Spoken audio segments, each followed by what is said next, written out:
Hello दोस्तों, DMRC chemistry classes में आप सभी का स्वागत है। तो कैसे हैं आप सब? आशा यही करते हैं कि पढ़ रहे होंगे, मस्त हैं आप सब।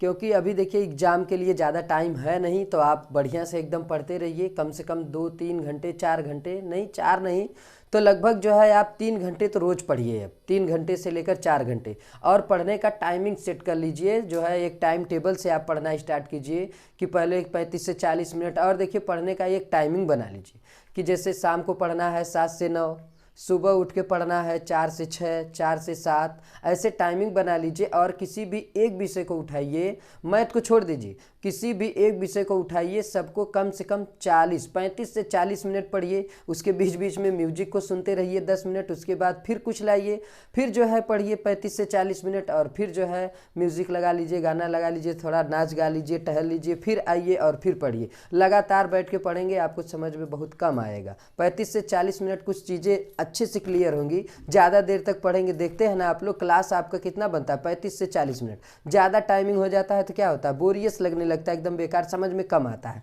तो आप भी पढ़ना जब भी स्टार्ट कीजिए, थ्योरी वाले पोर्शन को जो याद करने वाला है उसको 30 से 35 मिनट तक आसानी से पढ़िए। उसके बाद आप क्या करिए, थोड़ा म्यूज़िक, थोड़ा गाना सुनिए, फिर उसके बाद आइए, फिर पढ़िए 35 से 40 मिनट। ऐसे कर करके आप सभी विषय को हर रोज़, एक विषय नहीं सभी को पढ़िए। और मैथ के लिए एकदम अलग टाइम दे दीजिए, उसको 1 घंटा 2 घंटा जितना आप लगा सकते हैं उतना लगाइए। तो आज चलिए हम आगे बात करेंगे अपने अगले लेक्चर के बारे में कि क्या आप लोगों को पढ़ना है आज। तो आज आप लोगों को पढ़ना है समावयवता क्या है और समजात या सजातीय श्रेणी क्या है, उसके बारे में आपको हमें बताना है। तो चलिए, अगर आप जो है नए हैं हमारे चैनल पर तो चैनल को सब्सक्राइब करें, लाइक करें और शेयर करें। चलिए ज़्यादा समय न लेते हुए आगे बढ़ेंगे अपने टॉपिक पर। क्या पढ़ाना है आज हमें? आज हमें पढ़ाना है समावयवता। समावयवता। और दूसरी टॉपिक हमारा कौन सा है, क्या है? सजातीय श्रेणी। सजातीय श्रेणी क्या है? सजातीय श्रेणी क्या है? कई बार ये प्रश्न आपको पूछा गया है, सजातीय श्रेणी क्या है। तो चलिए, पहली टॉपिक हमारी क्या हो जाएगी, समावयवता। समावयवता के बारे में बात करेंगे, समावयवता, ठीक है ना। चलिए देखिए, समावयवता किस प्रकार से, आप इसको, समावयवता को इंग्लिश में क्या कहते हैं, आइसोमेरिज्म। क्या कहते हैं? आइसोमेरिज्म। देखिए आप लोगों ने देखा था एल्केन कि कितनी भी, देखिए एल्केन का सामान्य सूत्र क्या था, CnH2n+2। कहा गया कि एल्केन की कितनी भी श्रृंखलाएं आप बना लीजिए, अब n का मान आप 1 से लेकर अनंत तक जो वैल्यू रखोगे इस प्रकार से एल्केन आपको प्राप्त हो जाएगा। अब देखिए जितने भी कार्बनिक यौगिक हैं उनमें श्रृंखलन होता है, बताए थे ना, कार्बन आपस में एक दूसरे से क्या करते हैं, जुड़े रहते हैं। अब इनके जुड़ने की जो प्रक्रिया होती है थोड़ी सी अलग भी होती है। कैसे श्रृंखलन, क्या जरूरी है एक ही लाइन में हो, ऊपर और नीचे भी हो सकता है ना। जैसे ये श्रृंखलन हम कह दें कि कार्बन का ये श्रृंखलन है, कार्बन आपस में कनेक्ट होकर इस प्रकार का यौगिक कैसे बना रहे, जरूरी है ऐसे ही बनाए। हो सकता है ये 3 कार्बन एक लाइन में हो, फिर अगला कार्बन इस लाइन में हो, फिर अगला कार्बन इस लाइन में हो, आगे कुछ और हो, ऐसा भी तो हो सकता है। तो इसी के संबंध में एक नई चीज आती है, उसका नाम है समावयवता। यानी समावयवता क्या है, वे कार्बनिक यौगिक जिनके अणुसूत्र तो एक जैसे होंगे, या फिर स्टैंडर्ड बनाए तो कहेंगे वे कार्बनिक यौगिक जिनके अणुसूत्र एक समान होते हैं, लेकिन उनके संरचना सूत्र और त्रिविम में उनका विन्यास कैसा होता है, अलग अलग। इस क्रिया को क्या कहते हैं, समावयवता कहते हैं। अब देखिए समावयवता में क्या समान है, तो समावयवता में, अब इसको हम थोड़ा सा मिटा रहे हैं। देखिए समावयवता में पहली कंडीशन, समावयवता में क्या समान रहेगा, तो समावयवता में अणुसूत्र समान रहता है, मतलब एक ही प्रकार का रहता है। क्या अलग अलग हो जाता है, संरचना सूत्र अलग अलग हो जाता है, तथा त्रिविम में विन्यास, त्रिविम में विन्यास इनका कैसा हो जाता है, वो भी अलग हो जाता है। त्रिविम में विन्यास अलग होता है, और क्या अलग हो जाता है, संरचना। इसी को आप क्या कह देते हो, समावयवता। जैसे देखिए समावयवता का बहुत ज़्यादा डिटेल आप में नहीं, सिर्फ समावयवता को परिभाषित कीजिए, उदाहरण दीजिए। तो उदाहरण समावयवता का अगर आप लिखोगे, उदाहरण लिख लीजिए समावयवता का। जैसे मान लीजिए आपने लिख दिया पेंटेन, क्या नाम लिख दिया, पेंटेन। अब पेंटेन किस प्रकार से आएगा उसके बारे में हम आपको बता देंगे। पेंटेन में अगर आप देखें C5 5 दूना 10 2 5 दूना 10 दू 12 H10 इस प्रकार से होता है। पेंटेन का क्या हो गया, ये पेंटेन का हो गया अणुसूत्र। अब पेंटेन का अणुसूत्र हो गया C5H12। अब इसमें आपको क्या दिखाना है, समावयवता। समावयवता दिखाते वक्त क्या रखोगे, अणुसूत्र समान यानी C5H12 ही होगा, संरचना सूत्र अलग अलग, त्रिविम में विन्यास अलग अलग। अब देखिए जरा, अब अगर हम इसी के स्ट्रक्चर को ड्रा करें, इसी के मतलब संरचना सूत्र को अगर हम बनाएं, तो सबसे पहले संरचना सूत्र हम आपको बनाना सिखा ही दिए थे। आप देखिए किस प्रकार से बनाओगे।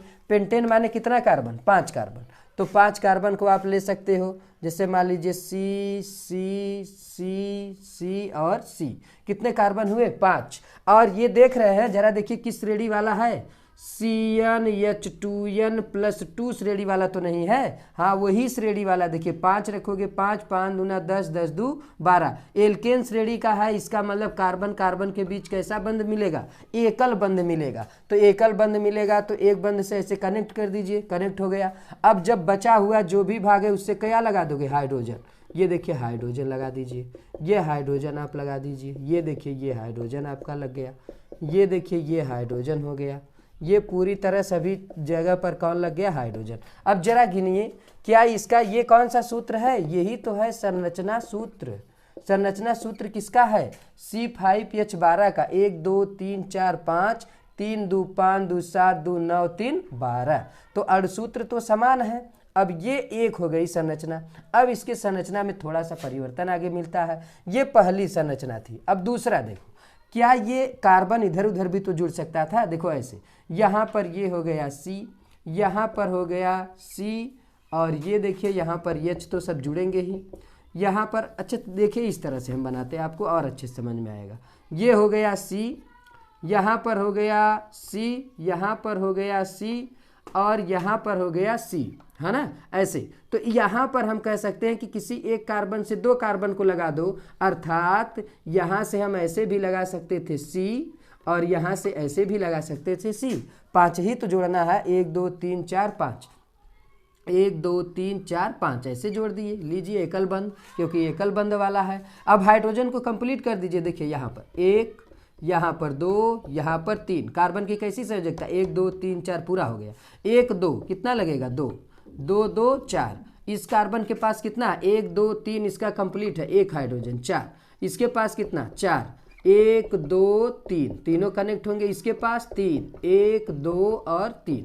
अब जरा जोड़िए। अब अगर आप देखेंगे तो यहाँ पर आपको मिल गया 1 2 3 4 5 कार्बन, 3 3 6 1 7 7 2 9 9 3 12 कार्बन। तो अभी भी अणुसूत्र कैसा है, C5 और H12, लेकिन संरचना सूत्र कैसा हो गया, अलग अलग। यहाँ पर एक लाइन में कार्बन जुड़े थे, यहाँ पर अलग अलग लाइनों में 3 कार्बन एक लाइन में, एक इसके ऊपर और एक इसके नीचे। अगला देखिए, अगला एक और स्ट्रक्चर ये बना लेता है, कहता है 5 ही जोड़ना है, एक ठो बीच में आ जाएगा, इसके आरी आरी क्या करिए, चारों को सरिया दीजिए। ये देखिए अभी बन गया कि एक कार्बन, देखिए 1 2 3 4, ये बीच वाला हो गया 5, 1 2 3 4 कार्बन, 4 बंध बना लिया। अब देखिए ये कार्बन 4 बंध बनाने के लिए सभी हाइड्रोजन से क्या करेगा, जुड़ जाएगा। ये देखिए 1 hydrogen 2 hydrogen 3 hydrogen, 1 hydrogen 2 hydrogen 3 hydrogen, 1 hydrogen 2 hydrogen और 3 हाइड्रोजन। सभी कार्बन को देखिए सबके पास 4 ही होगा बंध, 1 2 3 4, 1 2 3 4, 1 2 3 4, 1 2 3 4, 1 2 3 4। तो कार्बन हमेशा कितना बंध बनाता है, 4 बंध बनाता है। और ये सब सिंगल बंध है, एकल बंध है, क्योंकि ये एल्केन श्रेणी वाला है। तो इन सबके अणुसूत्र कितने हैं, C5H12, इसका भी कितना है, C5H12, इसका भी कितना है, C5H12। लेकिन इनके संरचना सूत्र कैसे हैं, अलग अलग हैं। इसी को आप कहते हैं समावयवता। क्या कहते हैं, समावयवता। तो समावयवता की परिभाषा, और यहाँ पर ये कौन था, पेंटेन। पेंटेन के 3 समावयवी हैं, कौन कौन, एक हो गया ये हो गया, इसको कहते हैं, देखिए इसको कहते हैं नॉर्मल। अगर आपसे पूछ ले तो इसको कहते हैं नॉर्मल पेंटेन, इसको कहते हैं आइसोपेंटेन। क्या कहते हैं, आइसोपेंटेन। इसको कहते हैं नियोपेंटेन। क्या कहते हैं, नियोपेंटेन। ये देखिए आपका हो गया क्या, ये हो गए आपके कार्बनिक, कार्बन के क्या, समावयवता। कार्बन में समावयवता पाई जाती है। चलिए अब समावयवता के आगे हम बढ़ेंगे, आप इसको नोट करते रहेंगे, अच्छे से समझते रहेंगे। और एक एग्जाम्पल लेते हैं, देखिए एक और एग्जाम्पल ले लेते हैं हम आपको बताने के लिए। अब जो है साइक्लोपेंटेन वाला हो गया, अब कोई दूसरा लेते हैं। चलिए अब क्या ले ले, यहाँ पर हम ले लेते हैं सिर्फ जो है आपको एक बताने के लिए, क्या ले लेते हैं, ब्यूटीन ले लेते हैं, नहीं पेंटीन ले लीजिए, पेंटीन ठीक रहेगा, पेंटीन ले ले। पेंटीन माने इन लग रहा है, इन माने कैसा, देखिए C5H12 H10, C5 और H10, 5 5 दूना 10, पेंटीन है ये। इन माने कार्बन कार्बन के बीच, एक कार्बन कार्बन के बीच कैसा बंध मिलेगा, डबल, और सभी कैसे मिलेंगे, एकल बंध। अब देखिए इसका स्ट्रक्चर बनाते हैं, कितने कार्बन है, तो कुल कार्बन है 5, 1 2 3, ये हो गया 4, ये हो गया 5। किन्हीं दो कार्बन के बीच कैसा बंध, डबल बंध, एकल बंध, एकल बंध, एकल बंध। अब सभी के पास क्या होगा, हाइड्रोजन। ये देखिए इसके पास हाइड्रोजन, इसके पास हाइड्रोजन, इसके पास हाइड्रोजन, ये हाइड्रोजन, ये इसके पास भी हाइड्रोजन, इसके पास भी हाइड्रोजन, इसके पास कितना हाइड्रोजन, एक एक, क्योंकि 2 3 3 1 4, इसके पास कितने हाइड्रोजन, सिर्फ 2 हाइड्रोजन। तो 2 3 3 2 5 5 2 7 7 3 10, तो 10 हो गया। अब देखिए ये क्या है, तो ये आपका हो गया पेंटेन। अब इसी में देखिए किसी प्रकार की समावयवता को किस प्रकार से हम दिखा सकते हैं। ये जो डबल बंध है, क्या जरूरी है, यहाँ पर लिखा तो है नहीं कि ये इसी पर हो, तो इसको किसी अन्य जगह पर बना सकते हैं। देखिए कैसे, यहाँ पर ये पहले नंबर पर है, तो इसका देखिए यहाँ पर, जहाँ पर आप लोगों ने IPSC हम आपको पढ़ाएंगे तो आपको और अच्छे से याद हो जाएगा कि किस प्रकार से हम नामकरण करते हैं। जहाँ पर डबल बंध होता है वहाँ से लिखते 1 2 3 4 और 5। तो इसका क्या नाम है, इसका नाम है 1 पेंटीन। क्या नाम है, 1 पेंटीन। अब देखिए यहीं पर इसको चेंज करेंगे, देखिए ये हो गया C, ये हो गया C, ये हो गया C, ये हो गया C, ये हो गया C। अब ये पहले से लगा था, पहले और दूसरे से ना बदल दीजिए, ये पहला दूसरा तीसरा चौथा और पांचवा, पहले दूसरे से लगा था, अभी दूसरे तीसरे से लगा दीजिए। बाकी सब कैसे, बाकी सब सिंगल बंद। यहाँ पर जोड़ दीजिए, ये हाइड्रोजन और ये भी हाइड्रोजन, 4 हुआ। इसका देखिए 2 सामने 1 पीछे, 3 3 1 4, 2 सामने 1 आगे, तो 1 3 1 4, तो इसके पास 2, 1 हाइड्रोजन 1 हाइड्रोजन, इसके पास कितने लगेंगे, 3 हाइड्रोजन। यहाँ पर देखिए तो 1 2 3 4, 4 ही है ना, 5 6 7 8 9 10, गलत हो रहा है क्या, यहाँ पर हो जाएगा 1 2 3 3 1 4 4 1 5 5 2 7 7 3 10, 10 हो गए। अब देखिए इसका नाम क्या है, इसका नाम है 2 पेंटीन। क्या नाम है, 2 पेंटीन। तो 2 पेंटीन, देखिए एक का नाम हो गया 1 पेंटीन, एक का नाम हो गया 2 पेंटीन। जबकि अणुसूत्र सबका कैसा है, C6H10, इसका भी है, इसका भी अणुसूत्र है C5 और H10। तो इसका भी अणुसूत्र है C5H10, इसका भी अणुसूत्र है C5H10, लेकिन संरचना कैसी है, अलग अलग। एक बार डबल बंद कहाँ पर है, 1 नंबर पर, एक बार डबल बंद कहाँ है, 2 नंबर पर। तो ये भी क्या है, एक प्रकार की समावयवता है। किसमें किसमें है, ये पेंटीन में आपकी समावयवता है। क्लियर। तो समावयवता का टॉपिक यहीं पर खत्म होता है। अब और आगे बढ़ेंगे। देखिए अब इसके बाद आपको मिलने वाला है कौन, इसके बाद आपको मिल जाएगा सजातीय श्रेणी। क्या मिल जाएगा, सजातीय श्रेणी। देखिए सजातीय श्रेणी देख लीजिए आप। देखिए सजातीय श्रेणी में क्या है, सजातीय श्रेणी, देखिए सजातीय श्रेणी, सॉरी, देखिए कार्बनिक यौगिकों को उसके परमाणु द्रव्यमान के बढ़ते हुए क्रम में या परमाणु द्रव्यमान के घटते हुए क्रम में व्यवस्थित करने की क्रिया को क्या कहते हैं, सजातीय श्रेणी कहते हैं। तो जैसे आप कहेंगे ना, जैसे एल्केन हो गया तो सब एल्केन वाले, तो एल्केन की श्रेणी हो गई, एल्कीन तो एल्कीन की श्रेणी हो गई, एल्काइन तो एल्काइन की श्रेणी हो जाएगी। तो यहाँ पर सिर्फ पढ़ना है कि सजातीय श्रेणी क्या है। तो कहेंगे सजातीय श्रेणी कार्बनिक यौगिकों को यदि परमाणु द्रव्यमान के बढ़ते हुए या घटते हुए क्रम में व्यवस्थित करने की क्रिया को ही क्या कहते हैं, सजातीय श्रेणी कहते हैं। और सजातीय श्रेणी में व्यवस्थित करते समय देखेंगे आप परमाणु द्रव्यमान में कितना, परमाणु द्रव्यमान में हमेशा 14 यूनिट की क्या होगी, वृद्धि या कमी होगी। दूसरा देखोगे कि श्रृंखला में, किसमें, कार्बन की श्रृंखला में CH2 का अंतर मिलेगा। CH2 का क्या मिलेगा? अंतर। या तो CH2 जुड़ रहा होगा या तो CH2 घट रहा होगा। तो ये एक और डिफिनीशन आप बना सकते हो कि क्या सजातीय श्रेणी क्या है? तो यदि कार्बनिक यौगिकों में CH2 का अंतर हो, यानी CH2 की वृद्धि हो या CH2 की कमी हो, या उसके श्रृंखला में, कार्बन की श्रृंखला में 14 यूनिट की वृद्धि या 14 यूनिट की कमी हो, तो उसे हम क्या कह देते हैं? सजातीय श्रेणी कह देते हैं। जैसे देखिए, आपको अभी तक एल्केन पढ़ाए थे, अब देखिए यहाँ एक नाम लिखेंगे, एल्केन श्रेणी। एल्केन श्रेणी सूत्र क्या है? CnH2n+2। अब देखिए यहाँ पर n का मान अगर 1 रखे थे तो कितना आया था? CH4 ना। n का मान अगर 2 रखोगे, 2 2 दूना 4 2 6, तो C2H कितना हो गया? 6। अगर n बराबर 3 रखोगे तो यहाँ पर आ जाएगा C3, 3 दूना 6 2 8। अब जरा इनमें अंतर देखो कितने का है। यहाँ पर एक कार्बन 4 हाइड्रोजन, यहाँ पर कितना हो गया? कार्बन हो गया कितना? कार्बन हो गया 2, यानी एक कार्बन बढ़ा। हाइड्रोजन 4 2 6, तो हाइड्रोजन कितना बढ़ा? 2। तो अगर हम इसमें CH4 में क्या जोड़ दें? CH2 जोड़ दें, तो क्या प्राप्त हो जाएगा? हमें प्राप्त हो जाएगा C2H6। Carbon 1 1 2, hydrogen 4 4 2 6। और इसको देखो, अगर आपको C2H6 मिला है तो कार्बन कितना बढ़ा है? कार्बन बढ़ गया 1, हाइड्रोजन 6 2 8, हाइड्रोजन कितना बड़ा है? 2। तो कितने का अंतर आ रहा है? CH2 इसमें जुड़ जाएगा तो C3H8 आ जाएगा। अगर इसी तरह इसको घटा कर भी देखो, अगर मान लीजिए इसमें से CH2 घटा दे, किसमें से घटाना है? इसमें से। अगर C 3 ठो है, एक ठो C घट जाएगा तो C कितना बचेगा? 2। हाइड्रोजन 6 ठो है, अगर 2 घटा दोगे तो कितना बचेगा? सॉरी, हाइड्रोजन है 8, अगर 2 घटा दोगे क्या बचेगा? 6।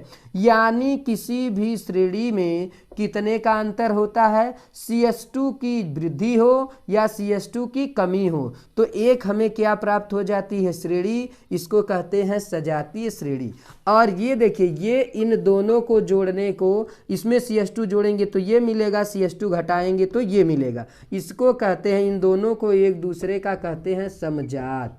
क्या कहते हैं? समजात। यानी एक बिरादरी वाला, यादव होगा तो यादव, नागर होगा तो नागर। यहाँ पर देखिए, यहाँ पर नागर और यादव नहीं, यहाँ पर एल्केन श्रेणी है, एल्केन बिरादरी। तो एल्केन के लिए हमेशा देखिए CH4 C2H6 C3H8, अगर एक ठो मालूम है उसी में CH2 जोड़ दो, अगला एल्केन मालूम हो जाएगा। फिर अगर ज़्यादा एल्केन मालूम है उसमें से CH2 घटा दो, उसके पिछला मिल जाएगा। मतलब अगर CH2 को जोड़ें और घटाएं तो एक क्या प्राप्त हो जाती है? श्रेणी प्राप्त हो जाती है। इसी को कहते हैं सजातीय श्रेणी। सजातीय श्रेणी, और जो एक दूसरे के सजातीय होते हैं कहे जाते हैं एक दूसरे के समजात। अगर यादव के यादव ही होंगे, कहेंगे ये एक बिरादरी वाला है, यादव है, यानी एक दूसरे के क्या हैं? समजात हैं। वैसे ही ये एल्केन श्रेणी वाला मेथेन और एथेन एक दूसरे के कैसे हैं? समजात। पता कैसे चला? कि पहले में अगर CH2 जोड़ेंगे तो ये मिलेगा, अगर इसमें से CH2 घटाएंगे तो ये मिलेगा। तो इस प्रकार से हो गया आपका सजातीय श्रेणी। अब देखिए, यहाँ तक आपका क्लियर है कि आप इस प्रकार से आप यौगिकों को कैसे आप मतलब समझेंगे, क्या करेंगे, समावयवता किस प्रकार से आपको आ जाएगा, कैसे समझ लेंगे, और आप क्या समझ लेंगे? सजातीय श्रेणी। आगे जो है कल पढ़ा पाएंगे। धन्यवाद।